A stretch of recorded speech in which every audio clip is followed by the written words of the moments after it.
Hi friends, my name is Ravidatt. Concept of Ravidatt CWR YouTube channel पर आपका स्वागत है। आज हम ईडियम एंड फ्रेजेस के प्रीवियस ईयर में आए हुए 25 बहुत ही शानदार क्वेश्चंस को उसी स्ट्रक्चर में उसी तरीके से पढ़ने वाले हैं जैसे कि एग्जाम्स में हमसे पूछे जाते हैं। आप देख सकते हैं अंडरलाइन वाला स्ट्रक्चर जैसे आता है, सेम इसी सीक्वेंस में आपको 25 सवाल मिलेंगे। हर एक ईडियम के नीचे ऐसे अंडरलाइन होगी और एक वेल सेंटेंस में इसको पुट आउट करा गया होगा। तो आपको कुछ नहीं करना है, सेंटेंस को पढ़ना है पहले और सेंस फाइंड आउट करना है कि what you are actually being asked here.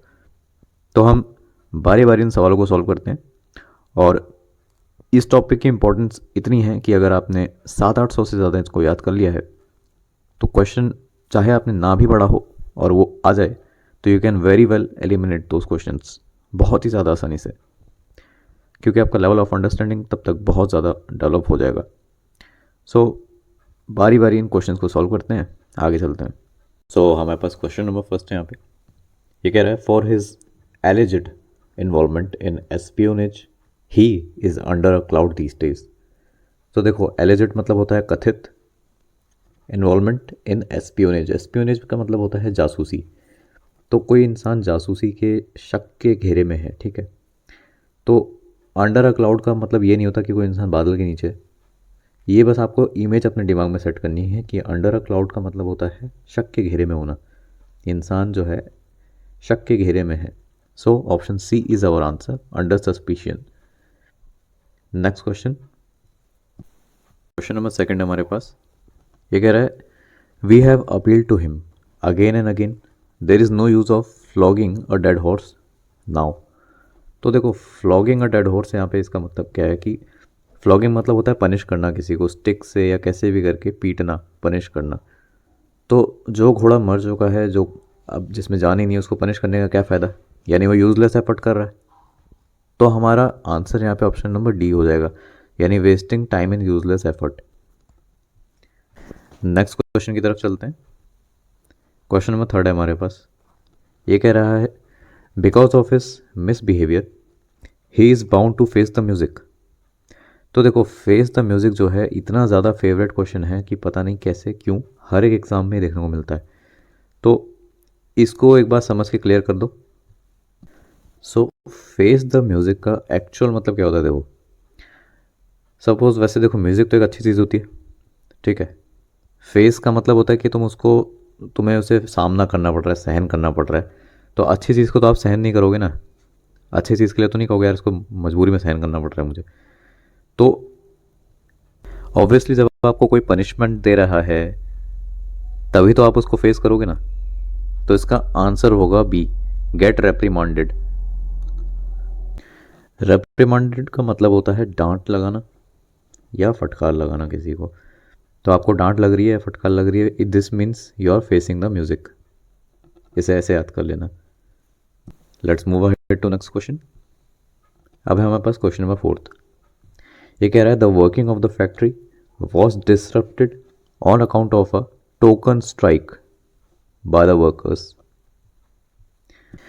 तो टोकन स्ट्राइक का जो कंसेप्ट है, इसका मतलब होता है कि आपने एक वार्निंग दे दी है, ठीक है, कि हम इससे भी ज़्यादा स्ट्राइक कर सकते हैं, इससे भी ज़्यादा देर तक या इससे भी ज़्यादा आपको कंसिक्वेंसेस फेस करने पड़ सकते हैं। तो छोटे से समय के लिए करी गई जो स्ट्राइक होती है, बस ये शो करने के लिए कि वी आर एक्चुअली वर्थ, कि हम ज़्यादा भी कर सकते हैं। तो बस शो करने का एक पर्पस होता है, उसको हम कहते हैं option number C, short strike held as a warning, यानी चेतावनी देने के लिए एक छोटी सी स्ट्राइक करना। आप चलते हैं अगले क्वेश्चन की तरफ। तो up next we have question number fifth. ये कह रहा है by opposing his proposal I fell foul of him. तो फेल फाउल ऑफ का मतलब होता है किसी से कॉन्फ्लिक्ट में आ जाना, यानी कि खुंदस में दिला देना किसी को, खुंदस या फिर कॉन्फ्लिक्ट जो होता है, झगड़ा कर लेना किसी से या किसी के बैड बुक्स में नेगेटिव टर्म्स में आ जाना, इसको कहते हैं फेल फाउल ऑफ। तो ऑप्शन ए ही हमें दिख रहा है, क्वारल्ड विथ। क्वारल्ड मतलब भी यही होता है किसी से कॉन्फ्लिक्ट हो जाना या झगड़ा हो जाना, सिनोनिम्स होते हैं दोनों। तो नेक्स्ट क्वेश्चन की तरफ चलते हैं। क्वेश्चन सिक्स क्या कह रहा है, those who work by fits and starts seldom show good results. देखो सेल्डम का मतलब होता है बिल्कुल कम, बिल्कुल ना के बराबर ही मान लो। तो बाय फिट्स एंड स्टार्ट्स मतलब होता है, इसको ऐसे इमेजिन करो अपने दिमाग में कि जब आपके अकॉर्डिंग कंडीशन जो है फेवरेबल होती है, यानी फिट हो जाती है आपके लिए, तो ही आप स्टार्ट करते हो, वैसे आप नहीं करते हो। तो इसको कहते हैं, मतलब इरेगुलरिटी को दिखाता है कि यार ये बंदा रेगुलर नहीं है, हर परिस्थिति में नहीं एक्ट कर सकता है, स्टार्ट कर सकता है। तो ऑप्शन सी हमारे यहाँ पे आंसर होगा irregularly. Bye fits and starts काफ़ी ज़्यादा रिपीट होने वाला एक क्वेश्चन है, इसको अच्छे से रिवाइज कर लेना आप। नेक्स्ट क्वेश्चन की तरफ चलते हैं। So up next we have question number 7। ये क्या कह रहा है? The new manager thought that he would give employees enough rope for the first 6 months, after which he would check the work done himself। तो enough रोप जो है, इस idiom का मतलब यहाँ पे होता है कि जितना उसको फ्रीडम की ज़रूरत है क्या कोई एक्शन लेने के लिए, उतना उसको प्रोवाइड कर देना कि you are free to take action on your own, और इस चीज़ की मैं फ्रीडम देता हूँ। So this is called enough rope. So option number D will be our correct answer here. Enough freedom for action. So let's move ahead to next question. Up next we have question number 8. ये क्या कह रहा है? He was all at sea when he began his new job। तो ये at sea जो होता है ना, इस at sea का मतलब होता है बिल्कुल कंफ्यूजन में रहना, कि उसको कुछ क्लियर ही नहीं हो रहा है कि कहाँ क्या है यहाँ पे। तो कन्फ्यूजन से मिलता जुलता है यहाँ पे ऑप्शन सी हमें दिख रहा है, पजल्ड होना, कंफ्यूज होना। यानी कि जब उसने अपनी नई जॉब स्टार्ट करी थी तो कंफ्यूज था, पजल था, ऑब्वियसली मोस्टली लोग होते हैं। सो नेक्स्ट क्वेश्चन की तरफ चलते हैं, क्वेश्चन नंबर 9। तो क्वेश्चन नंबर 9 हमारे पास ये क्या कह रहा है? The sweeping statement passed by the boss left the conscientious workers disgusted. तो यहाँ पे एक वर्ड मिला आपको, कंसाइंशियस। कंसाइंशियस वर्कर्स मतलब होता है वो लोग जो अपना काम ईमानदारी से करते हैं, यानी मेहनत से करते हैं। तो हार्ड वर्किंग जो होते हैं उनके लिए होता है ये।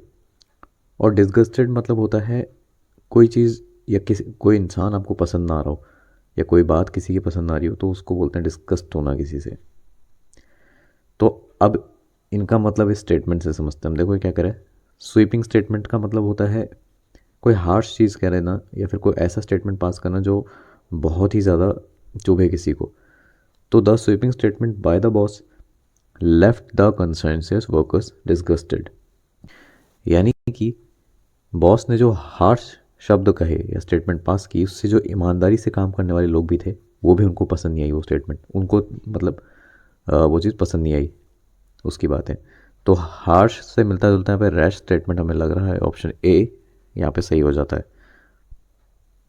अब देखो कई बार ऑप्शन में कंफ्यूज करने के लिए यहाँ पे थॉटलेस स्टेटमेंट भी दी हुई है।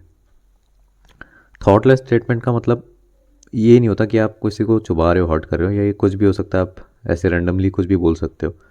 लेकिन रैश स्टेटमेंट का मतलब होता ही ये है कि आप बिल्कुल ही चुभने वाली खतरनाक बात किसी को कर दे रहे हो, which is just the meaning of sweeping statement. Now let's move ahead to question number 10th। 10th क्या कह रहा है? ये कह रहा है his promotion is on the cards. On the cards का मतलब क्या होता है? तो देखो ऑन द कार्ड्स का मतलब ये नहीं होता कि बिल्कुल कोई चीज़ पक्की है, बिल्कुल एकदम श्योरिटी है किसी चीज़ की। लेकिन हाँ ये है कि वो चीज़ हो सकती है, पॉसिबिलिटी है उस चीज़ की, या होने वाली है, ऐसा कुछ मान सकते हो, एक प्रोबेबिलिटी बताने के लिए। तो यहाँ पे हमारा ऑप्शन बी सही हो जाता है, प्रोबेबल। ए का मतलब तो सर्टेन होता है बिल्कुल कि हाँ होएगी, एविडेंट का मतलब भी वही होता है, और ड्यू मतलब पेंडिंग, तो पेंडिंग से कोई मतलब नहीं, प्रोबेबल हाँ हो सकता है। So let's move ahead to question number 11th। So question number 11 क्या कह रहा है? ये कह रहा है she rejected his proposal of marriage point blank. तो पॉइंट ब्लैंक का मतलब होता है कोई चीज़ अचानक से हो जाना, अनएक्सपेक्टेडली कुछ हो जाना, मतलब बिल्कुल ब्लैंक हो जाए इंसान की ये क्या हुआ, ऐसा टाइप का। तो डायरेक्टली तो नहीं है, ये भी नहीं है। ऑप्शन सी एब्रप्टली का मतलब होता है, एब्रप्टली का भी मतलब होता है कि सडनली कोई चीज़ हो जाए या फिर अनएक्सपेक्टेडली कोई चीज़ हो जाए। सो पॉइंट ब्लैंक का मतलब होता है एब्रप्टली, एब्रप्टली यानी कि सडनली, या अनएक्सपेक्टेडली। सो इसके वर्ड्स के भी आप मीनिंग के नोट्स बनाते रहिए या याद कर लीजिए। Now let's move to question number 12। और हाँ, ये एब्रप्टली वर्ड जो है बहुत ज़्यादा रिपीटेड है, सो इसको याद कर लेना। आप चलते हैं अगले क्वेश्चन की तरफ। अगला है क्वेश्चन नंबर 12। क्या कह रहा है? Caesar was done to death by the conspirators. यानी जूलियस सीजर जो थे उनकी डेथ की जो कॉन्स्पिरेसी हुई थी वो हम सब ने पढ़ रखी है। तो डन टू डेथ का मतलब होता है कि जब तक निपट ना जाए इंसान, पूरी तरह से ख़त्म ना हो जाए, तब तक उसको मतलब मारना, यानी बिल्कुल ही ख़त्म कर देना किसी को। तो ख़त्म से यहाँ पे मतलब होता है डेथ कर देना किसी की। तो ए एलिमिनेट नहीं है, बी मर्डर्ड जब यहाँ पे लिखा है तो हम एलिमिनेट का यूज़ नहीं कर सकते। So B is our correct answer here. अब चलते हैं क्वेश्चन नंबर 13 की तरफ। ये क्या कह रहा है? If you rub him the wrong way, if you rub him the wrong way, he is bound to react. So यहाँ पे आ रहा है रब हिम द रॉन्ग वे। इस इडियम का मतलब होता है किसी को परेशान करना, यानी कि तंग कर देना, किसी को बिल्कुल सता देना। तो इनकरेज नहीं होगा, फ्लैटर अब्यूज। ऑप्शन डी हमारा सही हो जाएगा, अनॉय हिम करना, यानी किसी को तंग करना बिल्कुल। तो रब हिम द रॉन्ग वे का मतलब अनॉय करना होता है। अब चलते हैं आगे क्वेश्चन नंबर 14 की तरफ। सो 14 क्या है देखो। The failure of crops in successive years put the farmer in a tight corner.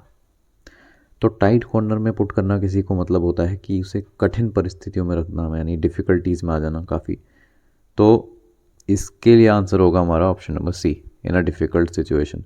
तो टाइट कॉर्नर जो है ये भी काफ़ी फ्रिक्वेंटली देखा जाता है। इसका मतलब होता है किसी डिफ़िकल्ट सिचुएशन में आ जाना, यानी हार्ड सिचुएशंस को फेस करना। सो क्वेश्चन नंबर 15 की तरफ चलते हैं अब। तो क्वेश्चन नंबर 15 है अब हमारे पास। ये कह रहा है the effort to trace the culprit was a wild goose chase, a wild goose chase. देखो, वाइल्ड गूस जो होता है एक जंगली पक्षी होती है, इसको कहा जाता है कि ये हाथ में आना इसका इम्पॉसिबल है। यानी अगर आप दौड़ने पे एफर्ट लगा रहे हो उसके पीछे कि मैं इसको दौड़ के पकड़ूं, तो ये इम्पॉसिबल है बेयर फुट पकड़ना उसको। सो जब आप ऐसा कहना चाह रहे हो कि फ्रूटलेस रही कोई चीज़, यानी जिसका कोई आपको फल नहीं मिलने वाला, ऐसा बेफालतू में अपनी एनर्जी वेस्ट कर रहे हो, ऐसा कहना चाहेंगे, तो हम कह सकते हैं वाइल्ड गूस चेस। तो इसका आंसर होगा हमारा option number B, futile search. Futile का मतलब भी होता है जब कोई चीज़ जो है अनफ्रूटफुल रहे, यानी बेफालतू में अपना एनर्जी वेस्ट करना इसको बोलते हैं। बिकॉज यहाँ पे रिजल्ट तो है नहीं। सो अब हम चलते हैं क्वेश्चन नंबर 16 की तरफ। क्वेश्चन 16 क्या कह रहा है? The story does not hold water. Does not hold water जो है प्री एग्ज़ाम्स में देखा जाता है काफ़ी सारे एग्ज़ाम्स के, तो इसको आप अच्छे से एक बार याद कर लेना। इसका सिंपल सा मतलब ये होता है कि मतलब आप इस पर यकीन नहीं कर सकते हो, इसकी कोई क्रेडिबिलिटी नहीं होती। जब हम कोई चीज़ कह रहे हैं कि इसकी कोई क्रेडिबिलिटी नहीं है, तो हम बोलेंगे it does not hold water, यार ऐसी है बस, इस पर तुम ट्रस्ट नहीं कर सकते। So option C will be our right answer here, can not be believed. तो मैं आपको क्वेश्चंस के थ्रू ये याद करवाने की कोशिश कर रहा हूँ इनका मतलब क्या है। अब एक तरीका ये है कि मैं आपको सिंपल सिर्फ ईडियम्स लिख के दे दूँ, बट उससे बेहतर ये होता है कि आप क्वेश्चंस की ही फॉर्म में दे दो जैसे एग्ज़ाम में आते हैं। सो मैंने ये इस वजह से ऐसा लिया है स्ट्रक्चर, ताकि मैं आपको ऐसे याद भी करा दूंगा और आप क्वेश्चंस जैसे एग्ज़ाम में आते हैं उस लैंग्वेज से फेमिलियरिटी भी रखेंगे अपनी। तो चलते हैं हम आगे क्वेश्चन नंबर 17 की तरफ। क्वेश्चन 17 क्या कह रहा है? सो अब है हमारे पास क्वेश्चन नंबर 17। ये कह रहा है Raj couldn't pay the bill, so he asked the owner to put it on the cuff. On the cuff मतलब होता है कि आप उसको कह रहे हैं कि हम बाद में पे कर देंगे, यानी कि अभी के लिए हमें चीज़ जो है वो यूज़ करने दीजिए या ले जाने दीजिए, आपको हम बाद में पे कर देंगे। सो ऑप्शन नंबर ए जो होता है on credit, this also means the same that you are intending to pay the money later. So let's move head to question number 18th. Question 18 क्या कह रहे हैं यहाँ पे? His statement is out and out a lie. तो out and out जो होता है ना, इसका मतलब होता है पूर्णतः, यानी कि कंप्लीटली. तो कंप्लीटली ऑप्शन नंबर ए जो है हमारा टोटली, ये इसका आंसर हो जाता है. अब हम चलते हैं क्वेश्चन नंबर 19 की तरफ. सो क्वेश्चन नंबर 19 कह रहे हैं यहाँ पे, the luxury car that they bought turn out to be a white elephant. तो ये वाइट एलिफेंट जो होता है इडियम, इसका मतलब ये होता है कि कोई चीज़ जो है आपको उसकी ज़रूरत नहीं है, ठीक है, या यूजलेस है आपके लिए, but still you are possessing it. कई बार ऐसा होता है, जैसे लग्जरी कार से ही अगर यहाँ पे क्वेश्चन में आया है, तो people spend crores of rupees, चाहे इम्पोज कोई सा भी ड्यूटी हो, जितने सारे टैक्स लगते हैं यहाँ लेके आने पे, रोड टैक्स हो गया, फिर ये वहाँ से यहाँ तक पोर्ट करवाना, इम्पोर्ट ड्यूटी, बहुत कुछ लगता है. तो उसके बाद जब यहाँ पे देख रहे हो कि रोड्स की कंडीशन अच्छी नहीं है, तो लग्जूरियस कार जो होती है जिनका बम्पर बहुत ही लो होता है, तो वो यहाँ पे चल नहीं सकते. अब उसके लिए चाहिए आपको बढ़िया सी रोड्स वगैरह जहाँ पे चले. सो इस तरह से देखो कि अब क्या फ़ायदा उसका यहाँ पे. तो इसलिए हमारा ऑप्शन होगा यहाँ पे सही क्या, ऑप्शन नंबर सी, कॉस्टली और ट्रबलसम पोजेशन. यानी ऐसी पोजेशन जो आपको कॉस्टली तो है ही, साथ में आपके कोई काम की है नहीं, यानी आपको जितना है उतना आपको आपके लिए मुसीबत का ही कारण बन रही है. ऐसी पोजीशन जो होती है उसको कहते हैं वाइट एलिफेंट. अब हम चलते हैं क्वेश्चन नंबर 20 की तरफ. सो क्वेश्चन 20 क्या कह रहा है? If you are fair and square in your work you will definitely prosper. यानी अगर आप अपने काम में ईमानदार हैं, मेहनत कर रहे हैं, तो डेफिनेटली आपकी तरक्की होगी. ऐसा ये कह रहा है. फेयर एंड स्क्वायर का मतलब होता है कि आप ऑनेस्ट हैं अपने काम के लिए या किसी भी चीज़ के लिए. तो ऑनेस्ट ही है, ऑप्शन बी हमारा आंसर है, ऑनेस्ट. जब आप ऑनेस्टी की बात करना चाह रहे हैं, तो ईडियम्स एक ऐसा तरीका है जिससे जिन्हें सिर्फ आप एग्ज़ाम के लिए ही नहीं पढ़ रहे, आप डेली लाइफ में यूज़ करेंगे तो आप काफ़ी ज़्यादा क्लासी साउंड करते हैं. तो ऑनेस्टी की जगह आप कभी यूज़ करके देखो फेयर एंड स्क्वायर कहीं पे भी सेंटेंस में, तो इसको आप रिटेन भी कर पाओगे. ऐसी सारे इडियम्स की प्रैक्टिस कर सकते हो. तो अगला चलते हैं क्वेश्चन नंबर 21 की तरफ. 21 क्या कह रहा है हमें? सो क्वेश्चन 21 कह रहा है, there is no love lost between any two neighbouring countries in the world. तो नो लव लॉस का मतलब होता है कि आप जो हैं वो एक दूसरे के गुड टर्म्स में नहीं है, ठीक है, यानी you have animosity towards each other. So to put that in some idiomatic form we use no love lost. और एक जैसा स्टेटमेंट है इस क्वेश्चन की, ये कह रहा है कि किन्हीं भी दो नेबरिंग कंट्रीज़ में कभी भी गुड टर्म्स उनका रहा नहीं है ही नहीं. बिल्कुल आप सही कई एग्जांपल दे सकते हैं. Suppose USA, Mexico and India, Pakistan, इसी तरह बहुत सारे कंट्रीज़ हैं. तो not on good terms is our answer, option number B. Let's move to question number 22. Question 22 क्या कह रहा है? The heavy downpour played havoc in the coastal area. तो एक ये वर्ड आता है, एक इडियम आता है प्लेड हैवॉक. ये काफ़ी ज़्यादा रिपीट होता है. तो प्लेड हैवॉक का मतलब होता है कि एकदम कहर बरपा देना किसी पे, यानी कि तबाही सी मच जाना, जैसे कैटास्ट्रॉफिक कह सकते हैं हम. तो ऐसी कोई चीज़ जब होती है तो उसका मतलब होता है डिस्ट्रक्शन होना. तो ऑप्शन ए हमारा आंसर हो जाएगा, यानी कि जो अचानक से बारिश हुई उसके कारण तबाही मच गई किस पे, कोस्टल एरिया पे, डिस्ट्रक्शन कॉज हो गया वहाँ पे. So now let's move head to question number 23. ये क्या कह रहा है? ये है, as the bomb exploded people ran helter skelter helter skelter मतलब होता है तीतर बीतर करके भागना, ये नहीं कि आप एक सिस्टमेटिक तरीके से जा रहे हैं, कैसे भी दौड़ रहे हैं कहीं भी, जैसे कि स्टैम्पेड मत जाना कहीं पे, जैसे रिसेंट डेज में हमने सुना। तो हेल्टर स्केल्टर का मतलब ये होता है, यानी कि in disorderly haste. So question number 24 की तरफ चलते हैं। क्वेश्चन 24 ये क्या कह रहा है? क्वेश्चन नंबर 24 हमारे पास अब ये कह रहा है कि he was progressing by leaps and bounds because of his hard work. तो बाय लीप्स एंड बाउंड्स तो इतना ज़्यादा रिपीटेड है, इतना ज़्यादा कि मतलब कोई हद नहीं इसकी, और एसएससी के एग्जाम में तो कॉन्स्टेंटली देखा जाता है, किसी ना किसी सेट में प्री में आ ही जाता है ये। तो इसका मतलब क्या होता है? देखो, बाय लीप्स एंड बाउंड्स का मतलब होता है कि कोई चीज़ जो है वो बिना रुके रैपिडली बहुत ही तेज़ी से आगे बढ़ रही है,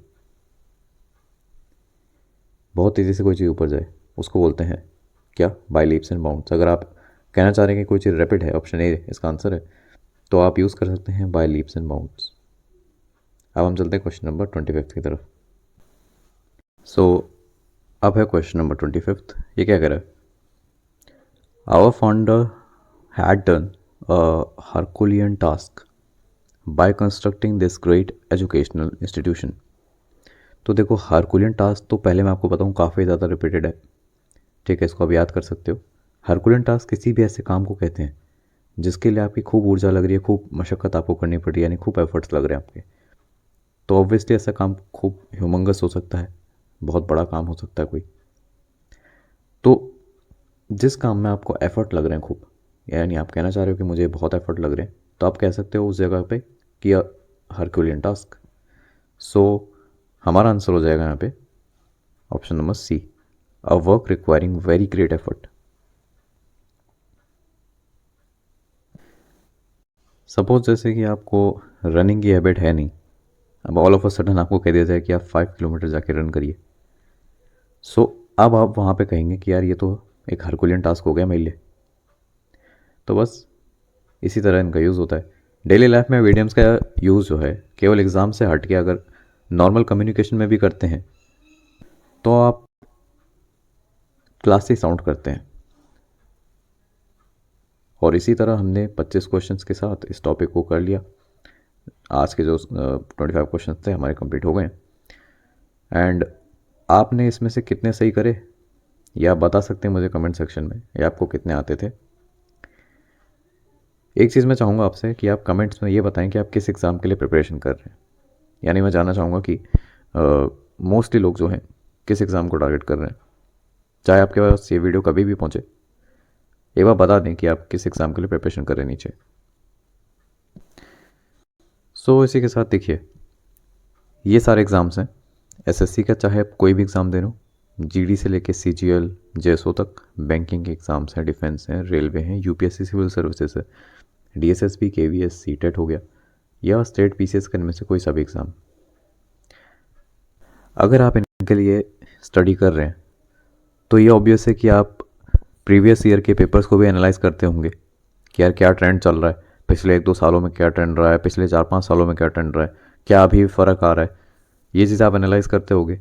और उस हिसाब से आप क्वेश्चंस की तैयारी करते हो, पढ़ते हो, मॉक्स लगाते हो, ये सब होता है।